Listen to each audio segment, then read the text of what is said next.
as a survivor, as a brain injury survivor, every day is a challenge in some way, you know? Embrace that challenge and look forward to things as opposed to being stuck on the things that we can't do. You mentioned something so simple. You know, I kissed somebody and I felt that. I got so happy to hear that. I don't know if you saw my big dumb goon face. Everyone, welcome to another episode on the Sick Sexy, a weekly episode where I get to interview some pretty amazing guests along the way.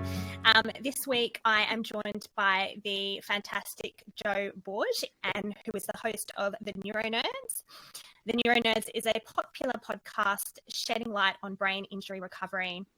In the wake of surviving a high blood pressure-induced hemorrhagic stroke in 2016, Jo has used his voice and his platform to support and uplift a community of brain injury survivors.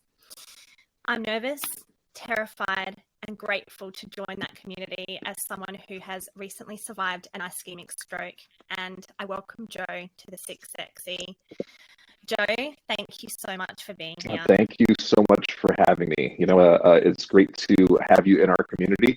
The dues to get in here are terrible, but it's the greatest community in the world. I'm beginning to realize that slowly.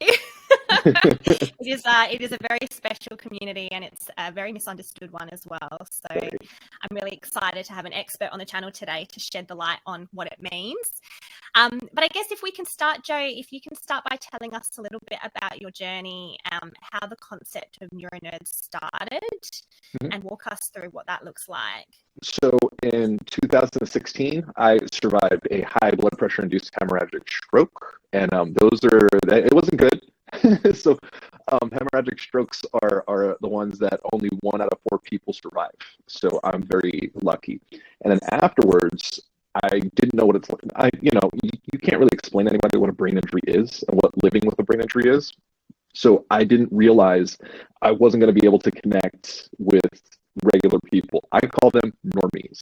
So I got back home and I'm talking to my friends, and there's a certain disconnect there. I needed to talk to somebody that understood, and I didn't have that. In physical therapy, I had a couple of people who were stroke survivors, brain injury survivors, comfortably in their 70s and 80s. Not really much I can talk to them about, you know? So I was lonely. I was isolated. Now, isolation doesn't come from not having people around. I had people around me all the time. My significant other was with me 24 hours a day. And I had friends and family.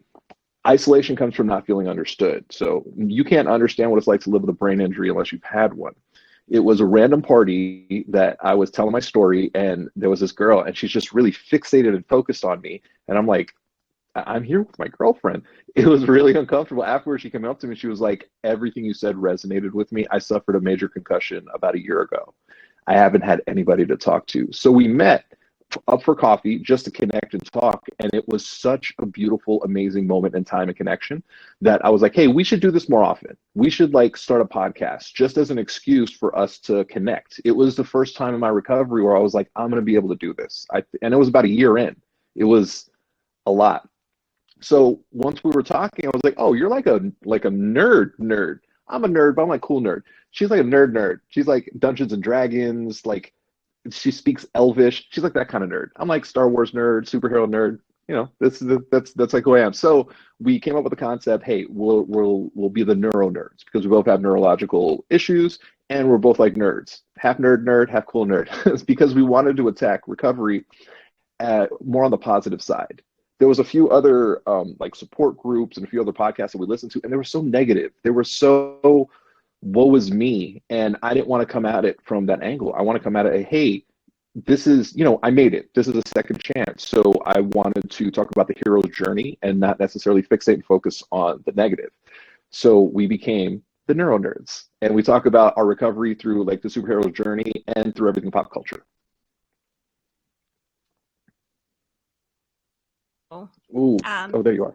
That is, it's just to go through something like that. And as you said, this will happen in the space of a year. To go from that to reimagining what your life looks like and then deciding, hey, actually, I want to make this an opportunity for others. And I think also, what you touched on, that feeling of loneliness and isolation is not something that people talk about. And it's not something that I've really been able to really verbalize until probably hearing you talk about that, Joe, which is you've got people rallying around you and people that love you and want the best for you and want you to survive, but no one really gets it. No. And it's a really frightening place to be, and it's a place that I'm not familiar with at all. And so hearing you talk about creating that really safe space to be able to grieve and to be able to come out of the other side is so special, because so many people in that circumstance could have chosen to give up and you didn't. Right. And that brings me, I guess, to my next question, which is, I mean, was there a grief process for you? What's life like for you? Did you grieve pre-2016, Joe? And what did that process look like? A lot of tears, a lot of frustration, a lot of anger, a lot of processing, and it took a while too. It wasn't anything that I was used to doing. You know, we have to grieve. We have to kind of let go of the old version of ourselves, because I don't say this to be a bummer. I don't say this to be negative. That old version of ourselves doesn't exist anymore. It just doesn't, you know? So you and I, we're upgraded versions of ourselves. It's like, so I'm Joe 2.0, right? There's one of the things that most people get stuck on after brain injury is I can't do what I used to do, or I miss the old version of me. Okay, that's it. This new version of you doesn't have to be lesser than. In my opinion, it's significantly better. You and I now have this new perspective on life that we didn't have before. We know how quickly it can be taken away, right? So despite the deficits, whatever it is, some of us have physical deficits, some of us have cognitive, speech deficits, whatever it is, you now have a different appreciation for life. So this journey, this recovery journey is not easy. It's really not. It's difficult, it's challenging, but we're here to experience how difficult and how challenging it is. And that in and of itself is beautiful. I love that so much. And you know, when you talk about how we experience the world differently now, it's the little things for me. Like I remember pre-stroke, it was how successful can I be today? How much productivity can I get done? You know, like I would take really small things for granted, like being able to go and get a cup of coffee. And it's a strange reality to be on the other side of that and think today I swallowed. And I did a really good job of swallowing. Today I kissed someone and I could feel the kiss, or today I hugged someone and I could feel it, or I didn't have I think it's called, what is it, aphasia, when you feel aphasia.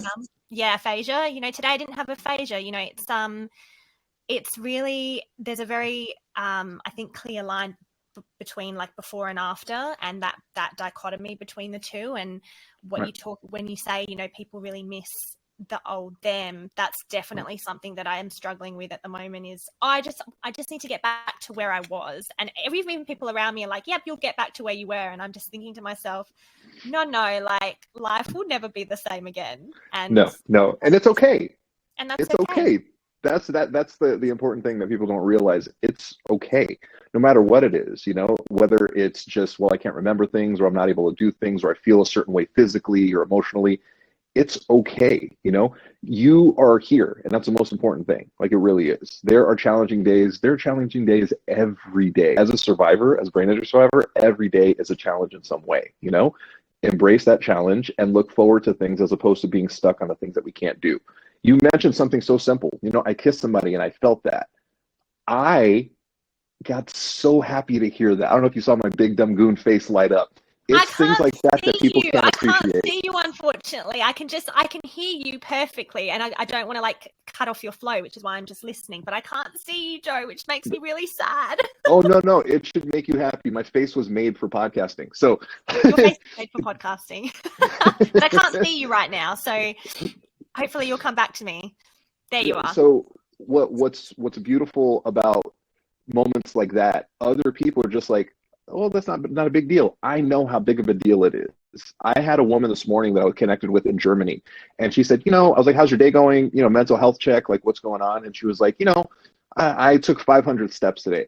And without missing a beat, she was like, you know, I know it's not that. And I didn't even let her finish that sentence. I was like, that's massive. That's huge. That just warmed my heart. I'm so happy. I'm so excited. I'm so proud of you for doing that. And she's like, well, I used to be able to do like 2,000-3,000. I was like, yeah. I'm not talking about that person that I didn't know. I said, this person that I know has been stuck in a chair for weeks. You walk 500 steps. That is incredible. I said, not only am I proud of you, you should be proud of yourself. Celebrate, because I'm going to celebrate you today, you know? And then like we had just this beautiful conversation. People who haven't experienced something that we have don't understand that. They just don't. And it's okay. It's like, I don't want them to understand that, you know? I want more normies just to be understanding of us. We don't need more brain injured in the community. Like, we really don't. We just need more people to listen a lot more than I think they talk about our community. Absolutely, it's about holding that space, isn't it? At the end of the day, and celebrating people's big wins, little wins. Yes. You know, being there, and I think that's the thing. I think we get so caught up on, well, it's not what I used to be, and it's not the success that I used to have, so therefore it shouldn't be celebrated. And I'm coming to terms with the fact that no, actually, it's really, really cool that I got through this, and it's really cool that I'm continuing to keep going. Joe, for yourself, I mean, what has been some of the biggest challenges that you've overcome during this process, and how do you celebrate those little wins in your own day? It's a struggle daily, but I guess biggest thing for me is just becoming a new version of myself. It's not falling back in the old patterns, because I'm just going to throw some brain injured facts out there. 80% of all strokes can be prevented. My stroke 100% was preventable. Like, it didn't need to happen, but it did. It happened because of, you know, the way that I was raised. There was depression, there was anxiety, there was a lot of things that just went untouched. Once I made it back, it would be silly to fall into those same patterns, to not do anything different. So I chose to do things differently. I fundamentally changed everything about my life. You know, it's not perfect every day, but my vision of what I want my life to be is on track always. You know, I don't say I fall back, because I think words are powerful. I'll have a hiccup every once in a while, you know, and those hiccups, I'm just right back to where I was the next day, hopefully within like the next hour, but sometimes it takes a day or so. So like literally rebuilding myself, turning into Joe 2.0, like the most evolved, best version of myself. That's been the most difficult thing to do. Can you speak to some of the hiccups that you experience, what that looks like, how you overcome that? For sure. So hiccups to me is anything that you think you can do and then you can't do it again. So with me early on, I had trouble with my balance. I had trouble walking. I needed a cane when I first got out of the hospital, and I, forgive my language, I fucking hated that cane. It was the worst. You know, I'm like a proud athlete, and I was like, I don't need this cane. I'm in my 30s. I was like, this is ridiculous. So I hated it. I needed that cane. I did. It wasn't until I was at home and I took a fall, like a really bad fall, where I was like, no, I need the cane. This is something that I definitely need. It was challenging because I was like, yesterday I was able to do everything and I still had energy left over. And today I woke up and I brushed my teeth and I needed a 4-hour nap. People don't understand that. I thought I was reverting. I wasn't reverting. That's just how our brain works sometimes. Some days you have all the energy in the world. Some days you wake up, that's good enough. You know, that's taken some time. So the days I get frustrated that I can't do something, or if I have trouble with my right hand, because I tend to have tremors in my right hand, especially after it exhausts, those days where I'm just overwhelmed and overstimulated, once I'm able to calm down, I think, you know what? I'm here. And any brain injury survivor out there, you currently, it's not working for you because you're still in a hospital, but when you get home, as frustrating as things can get, as wild and sad and chaotic, just remember this time, you're in a hospital bed, you know? So those frustrating times when you're in your own bed, when you're in your own home, in your own space, as frustrating as it is, you're not there. You're not, you know, you don't have nurses and doctors barging in at all hours. You're not being poked and prodded. You're home. So that's the goal right now. The goal is to get home. And if we have a little hiccup, we didn't fall down, you know, we didn't. We're not in a hospital. I'm not being helped into the restroom. I'm not being helped into the shower. That was hard. So all the stuff I'm dealing with now, I'm not saying it's not difficult, but it's not that. So that keeps me on track. Thank you for sharing that, Joe, because I think it is, it can be very disorientating to go from being a completely independent person to then Yes. realizing that things like having a shower is a monumental challenge and a celebration. And I think what you touch on there is the fact that in a hospital, it is such a controlled environment that when you go Yes. home, it's almost like you build up a inflated sense of confidence when you are in hospital. And then you go Mhm. home and you realize actually there's so many new challenges that you have to face when Right. learning to recover and heal, that sometimes, and the exhaustion thing and the fatigue is something that I relate so strongly to, is needing that 4-hour nap after doing something what I would consider menial, Right. and giving yourself the grace to do that and recognize that it's okay, and it's a learning journey, and it's something that just continues. Joe, I mean, to look at you, and the same with myself, you wouldn't know that you've survived what you've I'm survived. sure you get what I get all the time, but you look so normal. Yeah. I gotta tell you, normies, and again, those people without brain injuries, that's one of the most ignorant things you can say to a brain injury survivor. I'm just saying that, when you leave, we talk about you behind your back. Yeah. It's something that I obviously have never faced before until now, and it's something that Right. I'm honestly afraid of in the community, because I'm already getting it in hospital. I've had people say things like, at least it wasn't a real stroke. Okay. No. I am gonna push back immediately there. Don't be afraid. You shine and you move forward and you be loud. There are so many people out there who cower when they hear things like that. There's so many people, well, I don't deserve to. No, our trauma is our trauma. Now, whether it be an ischemic, a hemorrhagic, or even a mini stroke, which, by the way, I don't love the term mini stroke. It kind of diminishes the fact that you have a brain injury. A brain injury is a brain injury is a brain injury, right? And our trauma is our trauma. I can't compare your trauma to mine to yours. Like, we just can't do it. So we have to respect other people's traumas and then move forward. Or, if people come at me the way that they have come at you, those aren't my people. So I don't have any desire to speak to them, especially well, you didn't have like a real stroke. Like, what exactly are you talking about? Like, It's I don't really, understand. yeah, it's funny because it it brings up for me one of your social media posts where you said you had lost people in this Yeah. process. Can you speak a little bit about like what happens when you've gone through something like this, and the people that you actually incidentally end up losing? It wasn't one of my questions that I had, but it's just prompted me to ask you that, because Oh, yeah. it's just phenomenal that happens. For sure. Conversations. So what's great about a brain injury? See, we don't talk enough about the positive side of brain injuries. It's the great equalizer, right? It's the great reset. It shows you who people really are, right? So the people who were your people before brain injury, if they're still your people now, they'll be your people for the rest of your life, right? I lost friends, I lost family, that people who just really couldn't understand or chose to not understand. And it's not easy, it's hard. I could fight and try to like change the way that I go about things to keep those people in my life, but I'm the one that had the brain injury. I'm the one that's trying to reset, better my life, be a better version of myself. Why would I waste my very limited emotional, mental, and energetic bandwidth? I don't have that to spare. So what I did is I put all my focus in my recovery. I put all my focus in the people that make me feel good, right? The people that want to see me be the best version of myself, my significant other, my inner circle of friends, the brain injury community of some of the best people that I've ever met in life that I will never meet in person. I hope not. I hope I will, but there's some people that I know that they will be some of my closest friends. I will never meet them in person. It doesn't change our bond.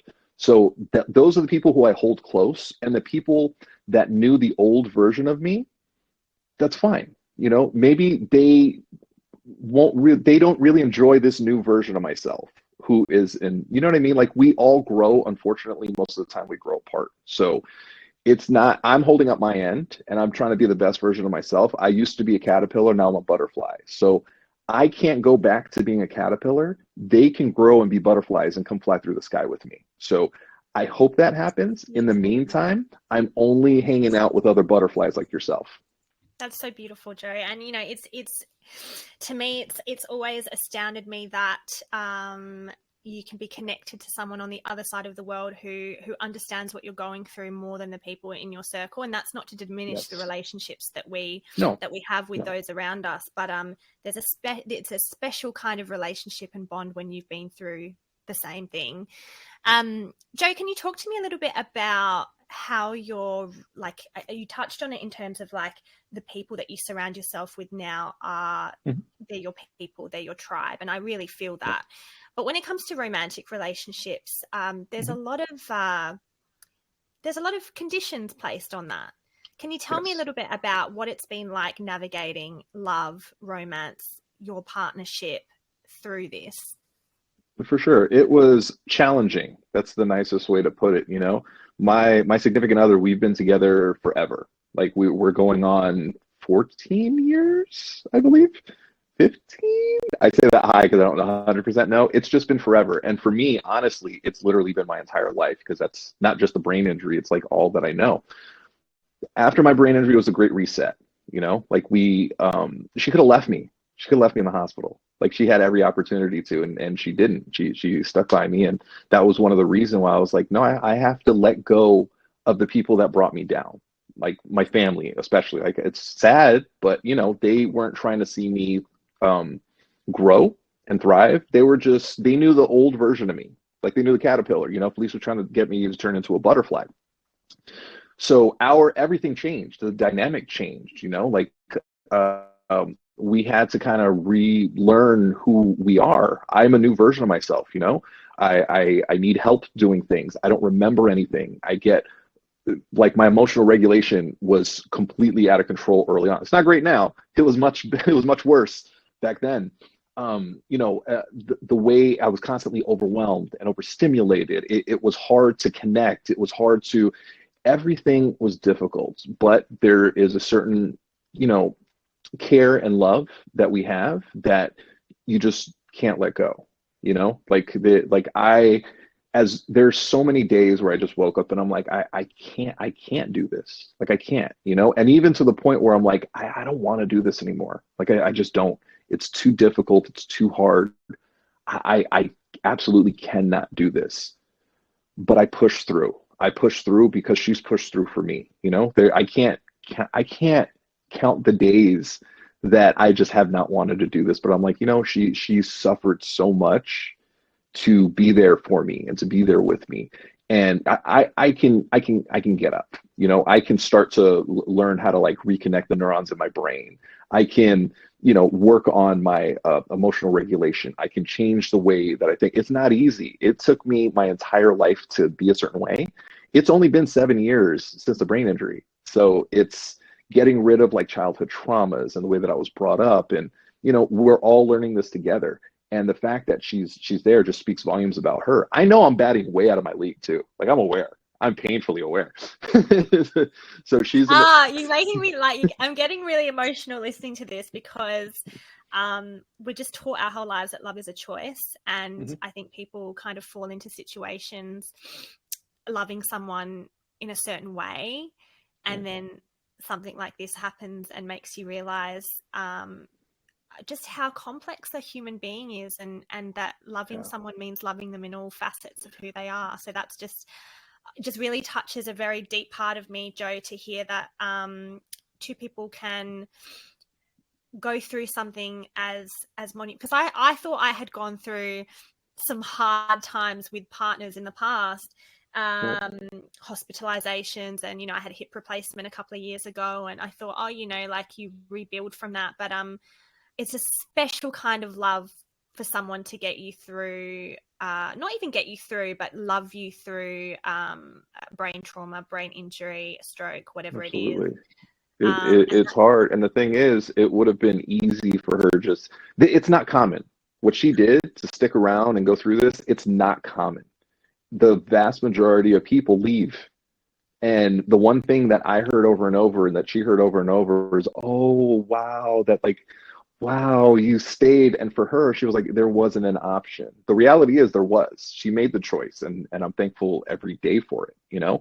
I know a lot of people in the community that either divorce or separated, and it's horrible. It's having somebody at their most vulnerable and the lowest moment anybody could possibly have in life, and just leaving them there. I think back now and I'm like, I should have expected just to wake up alone in a hospital. The fact, this isn't easy. This journey isn't easy. It's not easy for us. It's not easy for us, but outside of ourselves, it's not easy for our friends or family or our partners. It's just as difficult on her than it is on me, just in a completely different way. And like there's something to be said for vicarious trauma and not wanting to burden others with what you're going through, and that is hard, and it's heavy to sit with the gratitude of knowing that you are lovable, but also on the other hand reminding yourself that you are more than this, and of course you are worthy of love, and of course but it's a real strange dichotomy to go through something like this and feel gratitude that someone would choose you, but at the same time know that your intrinsic worth as a human being is to be loved and is to be made to be felt worthy of. So it sounds like you've come to a really special place in your relationship, where there's a lot of understanding, there's a lot of grace, and an understanding that it's not easy, but you got to keep going. It's definitely not easy. It's a constant work in progress, but when it comes down to it, there's always love there, always. Like if we were in the apocalypse, there's a scene in the movie Watchmen where the apocalypse happens, and he's like, "Sorry, Joe, give me one." That's okay. Second. No worries. No worries. Hey, you're in the hospital. I get it.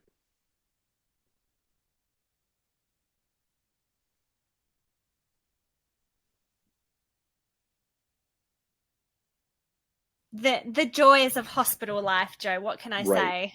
No, I completely understand, and I'm very happy I'm not in one. Absolutely. Please continue about the apocalypse story. We've got time. Right. So there's a scene in the movie Watchmen where Owlman and the Silk Spectre. I know it's nerdy. It's a great movie. Where the apocalypse happens actually, like in a dream, and he's just there with her, and they kiss while the earth basically is engulfed in flame. I know that's dark, but I'm just saying, even in the apocalypse, there's that amount of love. So as there's a lot of chaos, it's not easy. It's a constant weight, but it's a weight that I'm willing to carry, because at the end of it, if the apocalypse hit, there's nobody on this planet that I'd rather be than with her. Do you know, it's really funny because I'm a bit of a movie nerd as well, and it reminds me of a film called Perfect Sense. It's a bit dark. It's I don't know if you've ever seen it. The name does ring a bell, and I'm like a movie file. It's about a world where the world is attacked by this virus that affects all of your senses. So people lose their hearing, their sight, their taste, their touch. And in this, two people meet and fall in love, and it's just about like the transgression of like their love going through this just horrific thing. And I think in pop culture we like to create movies about, I guess, just the hardships of love and how love can transcend all. And it sounds so woo-woo, but throughout this whole process, I've wondered what's kept me going, because you talk about how only 1 in 4 people have survived your type of stroke. And similarly, I've been told that I'm in, the top, the 2%, and that I'm the only person in this hospital who's had this type of stroke. And that can be very, that's frightening, and it's terrifying. Yeah. And sometimes I sit with myself and I think, well, how have you gotten through it? Why are you still here? How are you still going? And I keep coming back to 2 things, and it's love and music. And those 2 things for me have kept me grounded. And love in the sense of romantic love, friendship, family. Yes. Love is really fucking powerful. It really is. It is. And you don't realize how powerful until you go through something like this. I mean, the Beatles said it perfectly. All you need is love. Like you really do. And speaking of music, my significant other is a musician. So music's also the soundtrack of life. I couldn't get through a day without it. A lot of us, especially new, why did this happen to me? Why me? Why me? I kind of figured it out. By the way, I figured out life completely. So when it comes to having a brain injury, a stroke, whatever it is, no matter how bad it is for us, why it happened to us, I think in my heart, because we can take it. You and I can take this. You and I can handle this. Not only that, you and I can talk about it. You and I can share our experience to help somebody out there who doesn't have that strength or understanding, you know? I think I may, like, when I say that I'm a walking, I've been called a walking, talking miracle because this doesn't make sense. Like, it just doesn't make any sense. I don't take that lightly. I kind of feel like I made it back to help our community, and that's desperately what I want to do. We change lives every day just by doing what we're doing right now, having a conversation, you know? It's changing the trajectory of my day talking to you, and I hope it's having the same effect on you. Somebody's going to hear this conversation, and it's going to change the trajectory of their day, which in turn is going to change like the way they converse with their friends, with their family, with a coworker, with a stranger, and in turn, those people that it just spreads out. It's like a virus, but like a positive virus, right? It's the domino effect. It is. It's souls connecting on a really fundamental level. And I always say, Joe, if we don't talk about our experiences, how are we going to help each other? Right. I said this to my friend Betty. I didn't realize. She was like, it's changed my recovery. And I was like, oh my God, I guess it is pretty good. I talk about recovery as a puzzle piece, right? When we're in recovery through physical therapy, through occupational therapy, speech therapy, if you need it, they give you pieces of this puzzle that is recovery, right? So I'm doing it on the screen. So when a puzzle, when you're putting it together, you get an outline, right? And then you have all these other pieces and you're like, okay, well, I gotta now fix it up. It's easy. They're straight. You just get all those pieces. When you're back in the world, when you're back at home, you still have this puzzle to finish. You just don't have all the pieces. You have a little bit, you have the outline. The more we talk, when I talk to you, if we get into some details, there's some information that you have about your recovery that I don't have. There's information that I have about my journey in the last 7 years and people that I've talked to that you don't have. Those are pieces of the puzzle that we didn't have, right? There's going to be somebody else that I talk to, give me another piece. That's how we fill in this puzzle of recovery. We have to connect and we have to talk.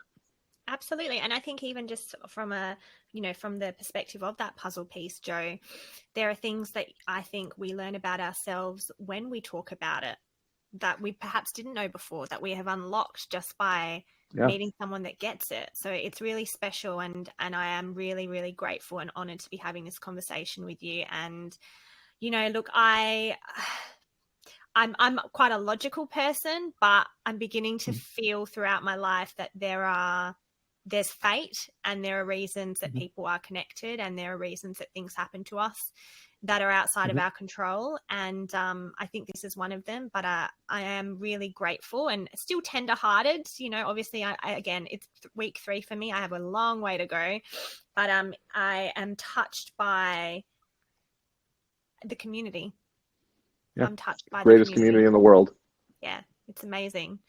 Joe, I could talk to you all day, but I want to wrap up our conversation and ask you a little bit about what projects you're currently working on, where we can find you, what's happening in your life at the moment with NeuroNerds, and anything else that you want to share with us today. I'm just so grateful that you've been so open. Oh, of course. I am. I'm an open book. I said that early, and I truly meant it. So what I have going on is I actually have a really big project that we're working on that's coming to fruition. The NeuroNerds, myself in particular, are working with the AVM and Aneurysm Foundation, also known as TAF. We're putting on a virtual concert fundraiser for research, and it's in the metaverse. There's going to be musicians, there's going to be adaptive yoga, there's going to be art, and it's all done in the metaverse. So what's really cool about that is it's basically going to be on a platform where it's like a video game. So like you create your little character and you virtually go through the stadium, you go to the screen and watch these amazing performers, some celebrity guests. There's going to be speeches, there's going to be people doing parts of their show or reading passages from their books. A lot of us in the community have physical deficits and can't go to a concert. So when we're doing it here in the metaverse, we're all on the same playing field. So whether you're in a wheelchair, you use a cane, or you are, like me, you don't have very many physical deficits, we're all seeing the exact same thing the exact same way. So it's called the Brain, Body, and Soul Fest. It's going to be on December 2nd, everywhere in the world. Amazing. We will link that in the description down below, Joe. That sounds phenomenal. And I think what you speak to about how not everyone can be in the same space at the same time, and how the internet is just such a wonderful tool in bringing us all together. I want you to touch a little bit before we wrap up on the fact that well, in my situation, I feel a lot of noise sensitivity and light sensitivity, and that's something that I'm coming to terms with. Can you talk a little bit about that in the context of music and concerts and how that affects people? Ooh. So I did something really dumb, which isn't a shocker. I do dumb things all the time. I went to Coachella, which I don't know if you know what Coachella is. It's this giant, massive, loud, sensory overloading concert here. Young people's festival, yes. It is. It is. Those crazy kids and their hip hop music. I went to it 2 years after my stroke, which was way too soon. It was not something that I was prepared for, but I was prepared for it. I thought for weeks, I was, okay, there's going to be lights, there's going to be like smelly people, there's going to be noise. So I wear these. I have these Beats by Dre, the Power Beats. I wear them anytime you see me anywhere. I have these in, and it's not because I'm listening to something else. It brings down the background noise, which definitely prevents me from becoming overwhelmed. So if I just have them barely in, I can hear everything. If I push them all the way in, it brings down the volume from things like over there. So, but within 4 feet, like I could still have a conversation with you and hear you perfectly, but it just brings down the volume to everything. It amps me up, which starts to freak me out a little bit when I'm out in public, when I'm doing anything. So I have to, if I'm going to anything, if I'm going to a party, if I'm going to a concert, if I'm going to anything, I have to kind of like visualize it before I go. I kind of have to like know what it is. I have to, okay, so if I get overwhelmed, I can go here. I have to have like a safe person almost, which is normally always my significant other, where I'm like, I'm a little bit amped up. I need a little bit of help.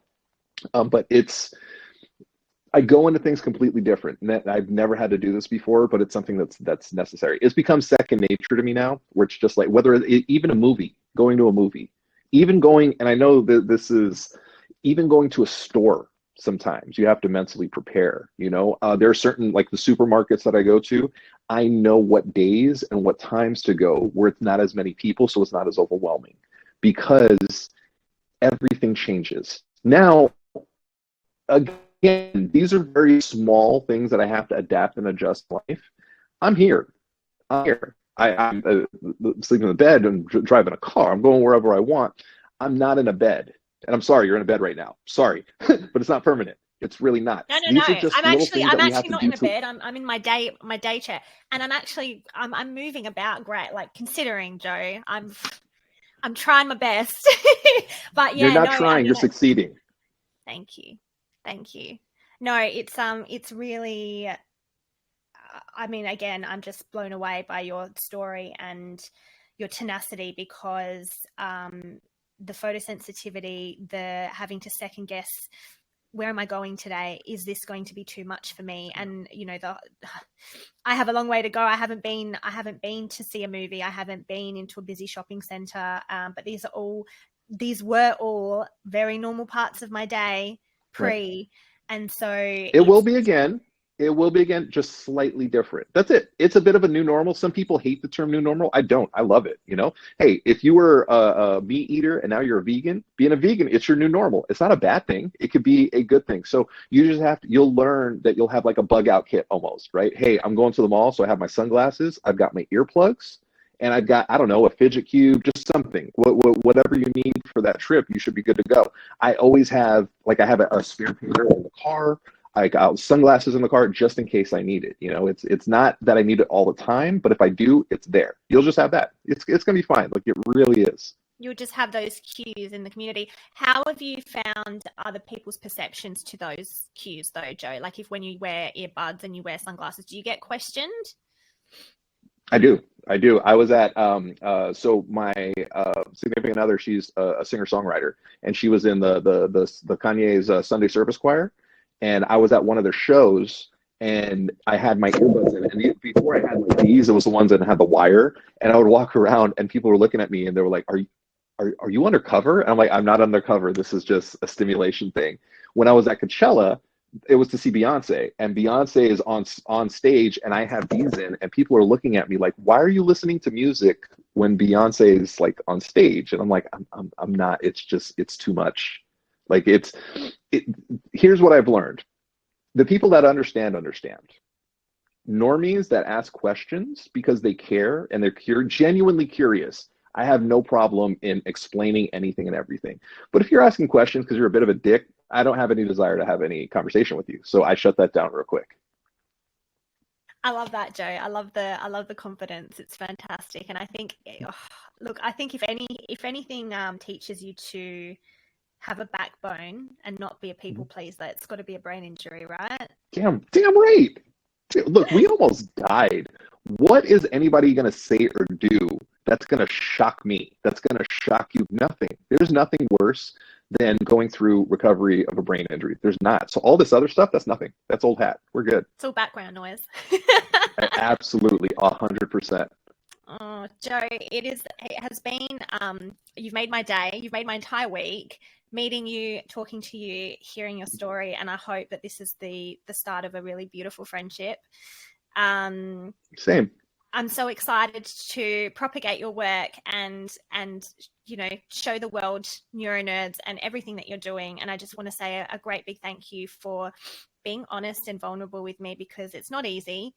I know you're 7 years in, but I'm sure every time you have to open yourself up again, that's not an easy place to be. So I just want to say thank you so much. Thank you for having me. Especially, it's amazing what you're doing so quickly after your brain. Like, it's mind blowing what you're doing. You're basically like a superhero. Do you have like the gold bangles like Wonder Woman? Because it's pretty amazing what you're doing. Like what we're doing in recovery, it's not easy. It's not easy to share. It's not easy to have these conversations, but it's necessary. Like, it really is, it's necessary. And I desperately just want to help. Like, I really do. There's no reason for any of us to go through any part of our journey alone. We are bonded by this brain injury, but we become family by choice. So reach out, connect, say, hey, let's help each other out. Absolutely. I think if anyone can take anything away from this episode, it's connect. Don't be afraid to tell your story. Keep connecting, keep reaching out, and that's what you're doing. And you're spreading the word in the best way possible, using the best platform we have, which is the internet. And I think that's just fantastic. So thank you, Joe. Well, thank you so much. I really appreciate you, and thank you for having me on your show.